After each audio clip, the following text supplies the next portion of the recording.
Bonjour tout le monde!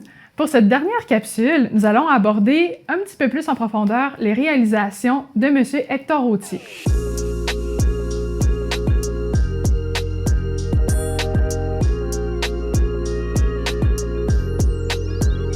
Il est clair que M. Hector Authier voulait peupler l'Abitibi, mais également la développer économiquement en homme ambitieux, homme orchestre et polyvalent qu'il était.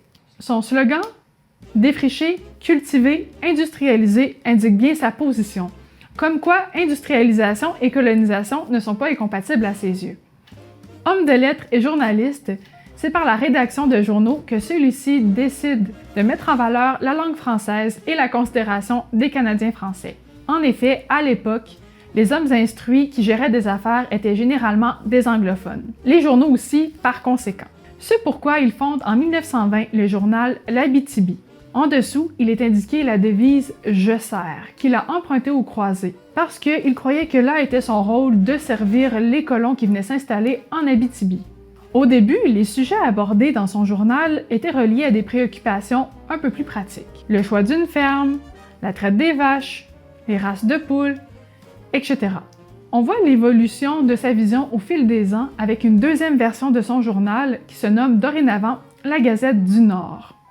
Ce changement vient du fait que M. Hector Authier ne se sentait pas toujours écouté auprès du gouvernement et que ses demandes restaient souvent sans réponse.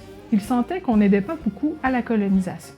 Ainsi, pour se faire entendre, il a joint à son journal plusieurs régions afin de tirer plus d'exemplaires et que ce dernier attire un plus grand nombre de personnes. En effet, il commence à parler des commerces et des industries qui, selon lui, avaient tout autant leur place dans le développement de l'Abitibi et la construction de cette nouvelle région. Par son côté visionnaire, il participe à plusieurs projets et bâtiments d'envergure, dont le Palais de justice et la cathédrale, pour ne nommer que ceux-là.